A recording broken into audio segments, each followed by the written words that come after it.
হে WhatsApp guys, কেমন আছো সবাই? আশা করি সবাই খুব ভালো আছো। আজকে আমরা ভিনল্যান্ড সাগার সিজন 2 সর্বশেষ এপিসোড সম্পর্কে জানতে চলেছি। তবে অ্যাকচুয়ালি ভিনল্যান্ড সাগার মেন কাহিনীটা কিন্তু 23 নম্বর এপিসোডে শেষ হয়ে গিয়েছে। এই পর্বটা জাস্ট মনে করো পরের সিজনটা যে শুরু হবে সেটা শুরু করার মতো একটা স্টোরি রেখে তারপর শেষ করে দেওয়া হয়েছে। মানে সিজন 1 এর লাস্ট পর্ব যেভাবে শেষ হয়েছে টানটান উত্তেজনা নিয়ে বা অনেকগুলো প্রশ্ন নিয়ে, সেভাবে আর কি সিজন 2 শেষ হচ্ছে না। তবে মোটামুটি একটা ক্লু দেওয়া হয়েছে যে পরের পর্বটা বা পরের সিজনটা কি নিয়ে শুরু হতে পারে। তবে গাইস, ভিডিওটা স্টার্ট হওয়ার পূর্বে কোনো কমার্শিয়াল বিজ্ঞাপন নেই, বাট তোমাদের জন্য একটা সুখবর রয়েছে। সেটা হচ্ছে তোমরা যারা কে ড্রামা পছন্দ করতে বা কোরিয়ান রোমান্টিক ড্রামা পছন্দ করতে, তাদের জন্য একটা সেপারেট চ্যানেল খোলা হয়েছে যেখানে তুমি কে ড্রামা এবং কোরিয়ান যে রোমান্টিক সিনেমা রয়েছে সেগুলো দেখতে পাবে। তো চ্যানেলটার লিঙ্ক দিয়ে দিয়েছি আমি ডিসক্রিপশন এবং পিন কমেন্টে। ভিডিওটা দেখা শেষ হলে তোমরা অবশ্যই চ্যানেলটা একবার ঘুরে এসো, তোমাদের ভালো লাগতে পারে। তো যাই হোক, আমরা কথা বাড়াবো না, সরাসরি মূল ভিডিওতে চলে যাব। তো 24 নম্বর এপিসোডের শুরুতে আমরা সমুদ্রে অনেকগুলো বরফ দেখি, আর তার মধ্যে লিফের নৌকা ছিল। আর এনার তখন বলে, আমি যা তোমাদের কাছ থেকে শুনেছিলাম এটা তো তার চেয়েও খারাপ। এই আইসল্যান্ড সত্যি খুব ঠান্ডা আর কঠিন জায়গা,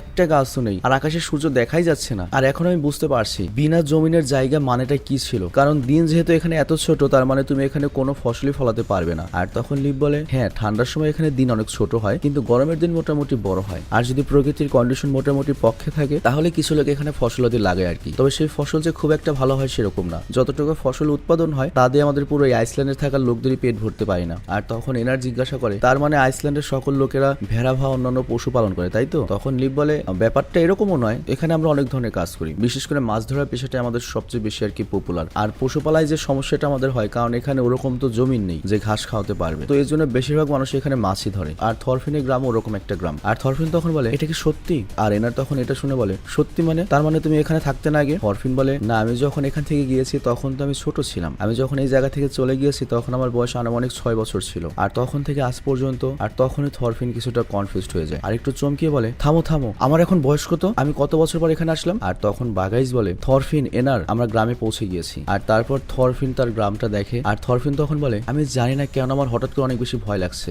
শেষমেশ আমি আমার মা আর বোনের সামনে কিভাবে সামনাসামনি করব। আর লিফ তখন হেসে বলে, হ্যাঁ তোমাকে একটু খারাপ সময়ের জন্য রেডি থাকতে হবে, যে কোনো কিছুই হতে পারে, তবে শেষমেশ তুমি বাড়ি ফিরে এসেছো থরফিন। আর তখনই ওদের নৌকা বন্দরের সামনে চলে আসে। আর লিফ তখন বলে, আচ্ছা ঠিক আছে চলো। তো এরপর থরফিন নিচে নামে এবং ওর গ্রাম দেখে, যেই গ্রামটাও ছোটবেলায় ছেড়ে গিয়েছিল। তো লিফ তখন বলে, পুরো গ্রাম তোমার জন্য অপেক্ষা করছে। আর তখন সামনে 4 জন লোক আসে, মনে করে গ্রামেরই লোক আর কি। তো তারা 4 জন থরফিনকে দেখে কনফিউজড হয়ে দাঁড়িয়ে থাকে। তো থরফিন ওদের দেখে কনফিউজড হয়ে যায়। তো ওই লোকগুলো তখন বলে, এটা কি? অন্যজন তখন বলে, আইডিয়া নেই। আর তৃতীয় জন বলে, এটা নাকি এলবার ছোট ভাই ছিল। আর তখন ওই মোটা লোকটা বলে, মনে হয় না। তো এরপর থরফিনকে সে জিজ্ঞাসা করে, তোমার নাম কি? তো এই কথা শুনে থরফিন একটু শক খেয়ে যায়। আর তারপর লোকটা বলে, তুমি যদি এখানে থেকেই থাকো তাহলে তো তুমি এতটুকু জানবে আমি কে। তো থরফিন তখন কনফিউজড হয়ে যায় এবং বলে, তোমার নাম কি ফেক্সি? তখন সে বলে, ও তো ভুল বলেছে। আর দ্বিতীয় জন বলে, ওর উপর তোমার সন্দেহ হচ্ছে। আর তৃতীয় জন তখন বলে, তাহলে ওকে আমরা এখন বেঁধে ফেলবো? থরফিন তখন বলে, না প্লিজ আমাকে ক্ষমা করবে, আমি আসলে অনেক বছর আগে এখান থেকে চলে গিয়েছিলাম, তো এই জন্য আমি হয়তো তোমাদের চেহারাও ভুলে গিয়েছি, আমি মনেও করতে পারছি না। তো এটা দেখে লিফ হাসতে শুরু করে। আর তারপরে একজন লোক বলে, ঠিক আছে, ওকে যদি আমরা এলভার কাছে নিয়ে যাই তাহলে তো এলভা কনফার্ম করতে পারবে যে ও থরফিন কিনা। আর তখন একজন বলে, ইলভা বা এলভা, আই মিন থরফিনের জীবন, সে এখন একজন ব্যবসায়ীর সাথে ঝগড়া করছে। আর এরপরে আমাদের এলভাকে দেখানো হয় যে একটা ব্যবসায়ী কলার ধরে রয়েছে এবং বলছে, তুই আমাকে এই ভুল ভাল মাল দিলি কিসের জন্য? আর তখন ওই ব্যবসায়ী বলে, সরি এলভা, আমার ভুল হয়ে গিয়েছে, আমি বাপের জন্য আর এরকম কাজ করবো না। তো এলভা তখন বলে, কি বললে আমি শুনতে পাইনি, আরো জোরে বল। আর তখন অন্য একটা মেয়ে বলে, আচ্ছা ওকে যেতে দাও এলভা, আর তাছাড়াও আমাদের টাকা তো ফিরিয়ে দিয়েছে তাই না? আর তখনই সেখানে লোকগুলো চলে আসে। আর লিফ তখন বলে, এলভা, আমি শেষমেশ তাকে ফিরিয়ে নিয়ে এসেছি, আর এটাই তোমার ভাই থরফিন। তো এরপর এলভা করে ওই লোকটাকে ছেড়ে দিয়ে থরফিনের দিকে ঘুরে দেখে আর বলে, কি বললে? থরফিন। তো থরফিন তখন দিদি বলে ওর বোনকে জড়িয়ে ধরতে যায়, কিন্তু তখনই এলভা করে কি থরফিনকে নিজের পা দিয়ে থামিয়ে দেয় এবং বলে, আমি কোনো থরফিন ফরফিনকে চিনি না। আর লিফ তখন বলে, এটা কেমন কথা এলভা, এটা তোমার আপন ছোট ভাই থরফিন। এলভা তখন বলে, কি বলে ছোট ভাই? হ্যাঁ, তবে যদি আমি ভেবে বলি, আমার একটা ছোট ভাই ছিল, ওর নামও থরফিন ছিল, কিন্তু আমার যে ছোট ভাই ছিল সে বাচ্চা বয়সে মারা গিয়েছিল। তখন লিফ বলে, না, সে জীবিত আছে, আর আমি তোমাকে মাঝখানে অনেকবার ওর গল্প বলেছি, ওর সাথে আমার নিউ আর্কেও দেখা হয়েছিল। আর তখন এলভা জিজ্ঞেস করে, ওর সাথে তোমার যদি দেখাই হয় তাহলে তুমি ওকে নিয়ে আসো নাই কেন? মানে এটা আর কি সিজন 1 এর লাস্টের এপিসোডে আমরা দেখেছিলাম না, লিফ আর থরফিন আলাদা হয়ে যায় অ্যাসকেলার মরে যাওয়ার পরে, সেই কথা বলছে আর কি। আমরা তো জানি যে কেন নিয়ে আসতে পারিনি, থরফিন আসেনি ওর সাথে লিফের সাথে। তো লিফ তখন বলে যে ওই সময় আসলে অনেক প্রবলেম হচ্ছিল, এই জন্য ও আসতে পারেনি। আর এলভা তখন মুচকি হাসে এবং বলে, তুমি শুধু শুধু আমাকে আর মাকে গল্প বলতে যাতে আমরা খুশি থাকি, তাই না? তবে তোমাকে এই কারণে অনেক ধন্যবাদ লিফ। আর তখন লিফ বলে, না আসলে সত্যি থরফিন। কিন্তু তখন এলভা থরফিনকে ধরে বলে, এই পিচ্ছি, তুই মিস্টার লিফের সাথে মিলে আমাদের ফাঁসানোর প্ল্যান করছিস না? লিফ তখন বলে, থামো এলভা। এলভা বলে, মিস্টার লিফ, আপনি যদি কিছু বলতে চান এখনই বলে দিন। কিন্তু বাগাইজ তখন থরফিনকে বলে, ভাই রে ভাই, নিজেকে প্রমাণ করা তো দেখছি অনেক মুশকিলের একটা কাজ। তো যাই হোক, এখানে এলভা থরফিনকে তার ভাই হিসেবে মেনে নেয় না। আর তারপরের দৃশ্যে আমরা দেখি থরফিন সমুদ্রের পাড়ে মন খারাপ করে বসে রয়েছে। তো লিফ তখন এসে বলে, চলো থরফিন, তোমার বাড়িতে যাই, তোমার মা নিশ্চয়ই তোমাকে চিনতে চিনতে পারবে। আর তখন থরফিন বলে আমি ওদেরকে দোষ দিচ্ছি না, কিন্তু আমি নিজে ওদের চেহারা ভুলে গিয়েছি, তো এই কারণে আমার কোনো সন্দেহ নেই যে ওরা আমাকে ভুলে গিয়েছে। তো এই কথা শুনে বাগাইস বলে তোমার কথাটা আমার একদম মনে ধরেছে। আর তারপর বাগাইস থরফিনের কাছে যেতে যেতে বলে আমি একটা কথা বলি, তোমাকে আমি খুব হিংসা করছি। এর কারণটা কি জানো? তুমি 10 বছর পরে হোক, 16 বছর 17 বছর পরে হোক, তাও নিজের মায়ের চেহারা দেখার একটা চান্স পাচ্ছ, কিন্তু আমার কথা চিন্তা করো, আমি ছোট বছর বয়সে নিজের পরিবার থেকে আলাদা হয়ে গিয়েছিলাম। আমি এটাও জানি না আমার বাবা মা কোথায় রয়েছে, বা বাবা মা আসলে বেঁচে রয়েছে না মরে গেছে তাও জানি না। তো তোমার প্রতি আমার সত্যি হিংসা হচ্ছে। তো থরফিনের উত্তরে কিছুই বলে না। আর তারপর বাগাইস বলে আচ্ছা তুমি যদি এই ফ্যামিলিতে আর ফেরত না যেতে চাও, তাহলে আমি থরফিন সে ওই ফ্যামিলিতে যাই, ফ্যামিলির সাথে থাকতে শুরু করি। কিন্তু তখন থরফিন মুচকি এসে বলে ক্ষমা করবে বাগাইস, তোমাকে ধন্যবাদ, তবে আমি এই সুযোগটা মিস করতে চাই না। আর এরপর আমরা ওদের সবাইকে থরফিনের ঘরের সামনে দেখি, যেখানে থরফিনের মা দাঁড়িয়েছিল। আর আমরা দেখি থরফিনের মায়ের সাথে ওর বোনের যে বাচ্চা কাচ্চা, আই মিন থরফিনের মায়ের নাতি নাতনিরা ছিল। তো নাতি নাতনিরা থরফিনের মাকে বলে নানিমাই থরফিনটাকে, কিন্তু আমরা দেখতে পাই থরফিনের মা পুরো শকড হয়ে রয়েছে এবং থরফিনের নাম ডেকে সামনের দিকে যায়। কিন্তু তখনই বাগাইস করে কি থরফিনের মাকে মা বলে ডাকে। আর তখন এনার শকড হয়ে বলে তুমি এটা কি করছো বাগাইস, তুমি তো এখানেও ঝামেলা পাকাবে দেখছি। বাগাইস বলে আরে ছাড়ো না, কে কার পরোয়া করে। কিন্তু লিফ বাগাইসকে থামিয়ে দেয় এবং থরফিনের মাকে বলে হেলগা ওটা নয়, এটা তোমার সন্তান থরফিন, মানে আমাদের থরফিনের কথা বলে আর কি। এরপর থরফিনের মা থরফিনের কাছে আসে এবং থরফিনকে ভালো করে দেখে থরফিনের গালে হাত রেখে বলে তুই কতটা বড় হয়ে গিয়েছিস। এবং সে থরফিনের চেহারার মধ্যে পুরো থর্সের চেহারা দেখে এবং বলে তুই দেখতে একদম তোর বাবার মতো হয়েছিস, তুই সত্যি তোর বাবারই ছেলে। আর এই কথা শুনে থরফিনের চোখ দিয়ে পানি চলে আসে। আর তারপর থরফিন তার মায়ের 2 হাত ধরে বলে মা আমাকে সবকিছুর জন্য ক্ষমা করে দিও। আর হেলগা তখন বলে তোকে ঘরে স্বাগতম থরফিন। আর মা ছেলেকে একসাথে হতে দেখে এনার বাগাইস দুজনই খুশি হয়ে যায়। লিফও মুচকি হাসে, কারণ যে কথা সে থরকে দিয়েছিল আজকে 17 বছর পরে, সেই কথাটা সে পূরণ করতে পেরেছে, মানে থরফিনকে ফাইনালি সে বাড়িতে নিয়ে এসেছে। আর এরপর আমরা রাতের দৃশ্য দেখি। আর তখন আরি ঘরে আসে। এই আরির কথা কি তোমাদের মনে আছে? তাকে আমরা কিন্তু ফার্স্ট এপিসোডে দেখেছিলাম, সে থরফিনের বোনকে পছন্দ করতো। তো যাই হোক, আরি এসে বলে মা আমি শুনেছি থরফিন নাকি আবার ফিরে এসেছে। তো আরি তখন দেখে থরফিন ওর বাচ্চাদের সাথে খেলছিল। তো এরপর আরি আস্তে আস্তে থরফিনের কাছে যায় এবং কাঁধে হাত রাখে। আর থরফিন বলে আরে এটা কি সত্যি তুমি? আরি তখন বলে থরফিন আমাকে ক্ষমা করে দিও, কেননা আমার জন্য মিস্টার থর্স। এই কথা শুনে থরফিনের মনও খারাপ হয়ে যায়, কিন্তু তারপরে থরফিন খুশি আরিকে জড়িয়ে ধরে আর বলে আমি বোকা ছিলাম। আর তারপর এনার দাঁড়িয়ে থাকে। আর তখন হেলগা এনারকে জিজ্ঞাসা করে তুমি কোথায় যাচ্ছ এনার? আর এনার তখন বলে আমাকে রাতে চলে যেতে হবে, কারণ মিস্টার লিফ আর তার সাথীরা মিস্টার লিফের বাড়িতে রয়েছে, তো আমিও তাদের কাছে থাকতে যাচ্ছি। তো এখানে থরফিনের মা হেলগা বলে এনার তুমি এখানে থাকতে পারো, আমি জানি এটা তোমার জন্য মুশকিল হবে, কিন্তু তুমি একটু কষ্ট করলে অ্যাডজাস্ট করে নিতে পারবে। আর তুমি না থরফিনের ভাই, তার মানে তুমি তো আমারও সন্তান, তো এই কারণে লজ্জা পাওয়া বন্ধ করো, আর এখন থেকে এটা তোমারও ঘর। তো এই কথা শুনে এনার তো অনেক খুশি হয়ে যায়। আর তোমরা তো জানো এনারের তো নাই বলতে কেউ নাই দুনিয়ায়। তো যাই হোক, তখনই এলভা ঘরে আসে। আর ও যে দরজাল হয়েছে দেখতে পেয়েছে, অনেক দরজাল হয়ে গিয়েছে। তো এলভা ঘরে এসে বলে ওই ফাজিল দোকানদার লবণের দাম আবারও বাড়িয়ে দিয়েছে। আর তখনই ওর নজর যায় থরফিনের উপরে। আর সে বলে তুই আবার এখানে এসেছিস, তোর এত সাহস হলো কিভাবে আমাদের বাড়িতে আসার? থরফিন তখন বলে আপনাকে রাগান্বিত করার জন্য ক্ষমা করবেন। কিন্তু আরি কিছু বলার আগে এলভা ততক্ষণে গিয়ে থরফিনকে আবার ধরে উঁচু করে এবং বলে তুই কি এখানে চুরি করতে এসেছিস? তুই কি কোনো চোর? কিন্তু তখন থরফিনের মা বলে এলভা থামো, এটা সত্যি তোমার ভাই থরফিন, ও সত্যি সত্যি ঘরে ফিরে এসেছে। এলভা তখন বলে সত্যি? ওকে সত্যি আমাদের থরফিন? কিন্তু এটা কিভাবে হতে পারে? আমি তো জানি মিস্টার লিফ নিজে থেকে কাহিনী বানায়, এর আগে কতজন কারো থরফিন হিসেবে নিয়ে এসেছে। আর তারপর সে থরফিনকে নিচে নামিয়ে জিজ্ঞাসা করে তুই কি আসল থরফিন আমার ভাই? থরফিন তখন বলে হ্যাঁ, আমি বাড়িতে ফাইনালি ফেরত এসেছি দিদি। আর তখন ওরা দুজনে মুচকি হাসি দেয়। আর তখন এলভা বলে থরফিন, আর থরফিনও তখন আবেগে ওর বোনকে জড়িয়ে ধরার চেষ্টা করে। বাট তখন এলভা করে কি থরফিনকে এমন একটা ঘুষি মারে এবং বলে তুই এত বছর কই ছিলি? তো এই দৃশ্য দেখে আমরা সবাই শকড হয়ে যাই, সিরিয়াসলি। তো এত জোরে ঘুষি ছিল যে থরফিন একেবারে দেয়ালের সাথে গিয়ে ধাক্কা খেয়ে যায়। তো এটা দেখে সবাই অবাক হয়ে যায়। আর তারপর আমরা দেখি থরফিন কাঁপতে কাঁপতে সামনে আসে। এনার বলে থরফিন তুমি ঠিক আছো তো? থরফিন বলে হ্যাঁ এনার আমি ঠিক আছি, আর এমনি তোমার মার খাওয়ার খুব অভ্যাস আছে। আর তখনই থরফিন হাঁটু করে বসে পড়ে এবং বেহুশ হয়ে যায়। আর ওই মুহূর্তে এনারও অবাক হয়ে যায়, বলে তুমি 100টা ঘুষি খেলে একটা ভাইকিং যোদ্ধার, কিন্তু এই একটা মাত্র ঘুষি খেয়ে এই অবস্থা। কিন্তু ভাই বোনের এই কার্যকলাপ দেখে থরফিনের যে ভাগনা ভাগ্নিরা ছিল তারা খুব খুশি হয়ে যায় এবং ওরা বলে বা আমার মা তো অনেক বেশি শক্তিশালী। আর এর পরের দিন আমরা দেখি থরফিন গ্রামের মধ্যে ঘুরতে শুরু করে। আর তারপর সেই জায়গায় যায় যেখান থেকে ও পানি ভরে নিয়ে আসতো। তারপর লোহার ওয়ার্কশপে যায় যেখানে ওর বাবা কাজ করতো। আর তারপর থরফিন আবার নিজের ঘরে ফিরে আসে। আর তারপর ন্যারেটর বলে ওই রাতে থরফিন তার নিজের পরিবারকে ওই সবকিছু বলে যেটা সে গত 16 বছর ধরে অভিজ্ঞতা অর্জন করেছে, মানে থর্সের মৃত্যু থেকে যুদ্ধের ময়দান পর্যন্ত, আজকেলারের কাহিনী, কানুটের কাহিনী, ক্যাটেলের ফার্মের কাহিনী, যেমন তার ভেতর প্রথমে ঘৃণার লড়াই ছিল, মানুষ হত্যা ছিল, ধ্বংস করার অভ্যাস ছিল, আর তারপর কিভাবে তার জীবন দুঃখে বদলে যায় এবং পুনর্জন্ম নেয়, সব কথা খুলে বলে। আর তারপর থরফিন বলে আমি আজ পর্যন্ত যাদেরকে মেরেছি তারা সাধারণ মানুষ ছিল, তাদেরও হয়তো এরকম পরিবার ছিল। আমার পাপ অনেক ভারী, আর এর জন্যই পাপের প্রায়শ্চিত্ত হিসেবে আমি ভিনল্যান্ডে গিয়ে একটা শান্তিতে ভরা জায়গা বানাতে চাই। আর তখনই থরফিনের মা বলে ঠিক আছে করো, কারণ এই দুনিয়ায় অনেক লোক রয়েছে যারা এই দুনিয়ার নিয়ম থেকে পালাতে চায়, আর আমি আর তোমার বাবাও ওই জন্স ভাইকিংদের কাছ থেকে পালিয়ে এই আইসল্যান্ডে এসেছিলাম। তো এরকম যারা লড়াই আর গোলামি থেকে দূরে যেতে চায় তাদের জন্য একটা শান্তিতে ভরা জায়গা তোমারই বানাতে হবে। তো তুমি কাজ শুরু করে দাও থর্সের ছেলে থরফিন, আর তোমাকে এই কাজ করার জন্য অবশ্যই বাঁচতে হবে। আর তখন থরফিন মুচকি হাসি দিয়ে বলে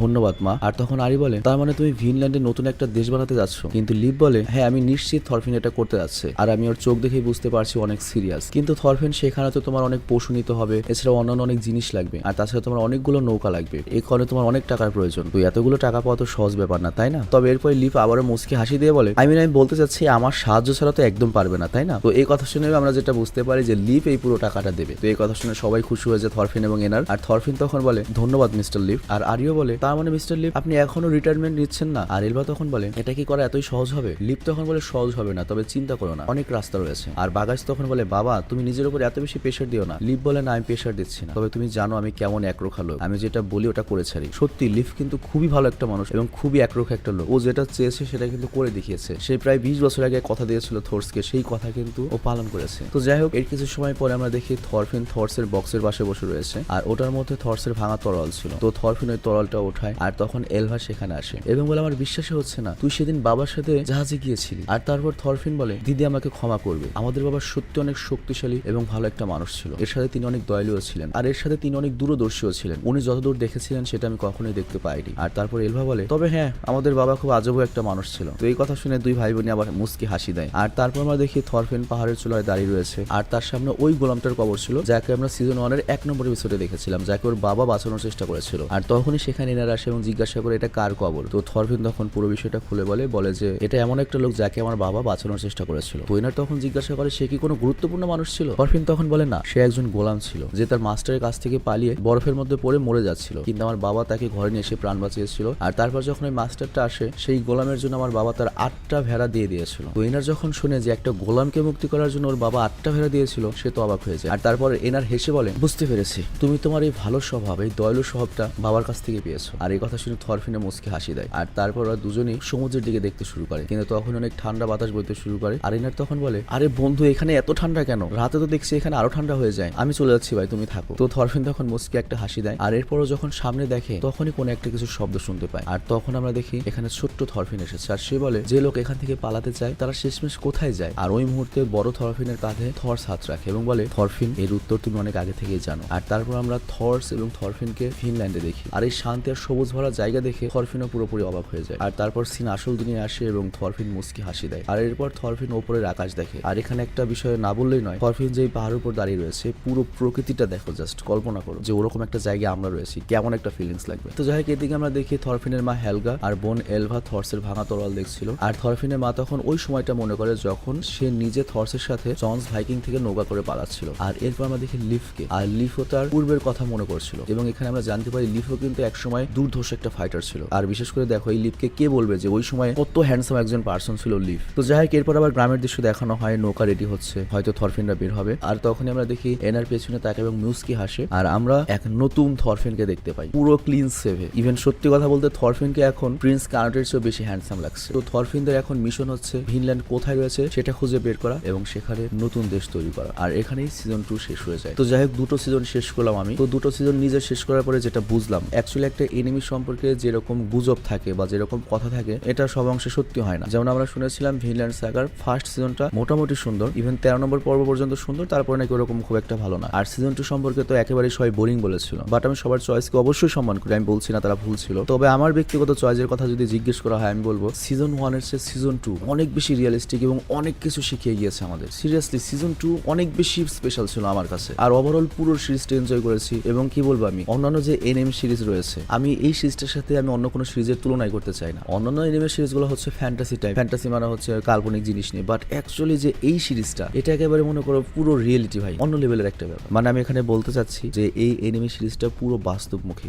আর গাইস, ভিডিওটা পুরোপুরি শেষ করার পূর্বে তোমাদের আবারও রিকোয়েস্ট করছি, আমাদের যে নিউ চ্যানেলটা খোলা হয়েছে, যেটার মধ্যে কোরিয়ান রোমান্টিক সিনেমা এবং কে ড্রামা যাবে, আর এর সাথে সাথে আরেকটা সারপ্রাইজ থাকবে ওই চ্যানেলে। সেটা হচ্ছে আজকে যে সিনেমা রিলিজ পেলো বা ধরো 2 দিন আগে যে নতুন সিনেমা রিলিজ পেয়েছে, সেটা হোক Tamil, Telugu, Bollywood, Hollywood, Korean, Japanese, Chinese, যে কোনো সিনেমা, মানে ওই চ্যানেলে তোমরা কোরিয়ান রোমান্টিক সিনেমা তো দেখতে পাবেই, তার সাথে নতুন নতুন যে সিনেমাগুলো আসবে সেগুলো দেখতে পাবে। তো আমি বিদায় নিচ্ছি এবং তোমরা একবার ওই চ্যানেলটা ঘুরে এসো এবং পারলে ওই চ্যানেলটাকে সাপোর্ট করো। তো টেক কেয়ার, আল্লাহ হাফেজ। তো যাই হোক, আমি বিদায় নিচ্ছি, তোমরা ভালো থেকো, সুস্থ থেকো। আর আমরা এরপরে টোকিও রিভেঞ্জার যে সিরিজটা রয়েছে সেই সিরিজে যাবো। মানে তোমরা আমার মাথা খেয়ে ফেলেছো গত 6 মাস 1 বছর ধরে, ভাই টোকিও রিভেঞ্জার জানেন, টোকিও রিভেঞ্জার জানেন। তো আমার বিশ্বাস তোমরা সবাই তো অলরেডি দেখে ফেলেছো, কিন্তু আমি তো আর টোকিও রিভেঞ্জার দেখিনি, আমার তো হাতে ওরকম সময় থাকে না। আমি শুধুমাত্র যে এনিমেটা এক্সপ্লেন করি বা যে সিনেমাটি এক্সপ্লেন করি সেই সিনেমা বা সেই এনিমি সম্পর্কে আমার জানা হয়। এর বাইরে আমার হাতে সময় থাকে না একটা এনিমি দেখার বা ওটা নিয়ে গবেষণা করার। তো আমি তোমাদের জন্য এর সাথে আমার নিজেরও জানার উদ্দেশ্যে আমি টোকিও রিভেঞ্জার যে সিরিজটা রয়েছে সেটার ফার্স্ট সিজনটা শুরু করবো। যদি ফার্স্ট সিজনে দেখি মোটামুটি সারা আসছে বা এরকম ভিলেন সাগার মতোই চলছে, তোমরা তো জানো আমার তো অনেক বেশি ডিমান্ড না ভিউয়ের। এই যে 40,000 করে ভিউ আসে না, more then enough for me. Only জাপানে যে 40,000 ভিউ আসে আমার জন্য যথেষ্ট, এর বেশি ভিউ দরকার নাই। আর র্যান্ডম অ্যানিমেশনে 50,000 আসলে আমি খুশি। আগে বলতাম 70,000 1 লাখ, এখন কমিয়ে অর্ধেকে আনছি। মানে আমি করি কি, যখন আমার অবস্থা খারাপ হয় তখন আমার এক্সপেকটেশন কমিয়ে দিই যাতে আমার টেনশনও কম হয়। মানে আমি এই জিনিসটা সবসময় মেনটেন করার চেষ্টা করি, কারণ এক্সপেকটেশন আমাদের ডিপ্রেশন বাড়িয়ে দেয়। তো এই জন্য আমি এক্সপেকটেশন সবসময় কমিয়ে দিই যাতে আমার ডিপ্রেশনটা কম হয়। তো যাই হোক, আমি আজকের মতো বিদায় নেব। তোমরা সবাই ভালো থেকো। আর যদিও ভিনল্যান্ড সাগা আজকে শেষ হয়ে গেল, তবে এই ভিনল্যান্ড সাগার কথা মনে থাকবে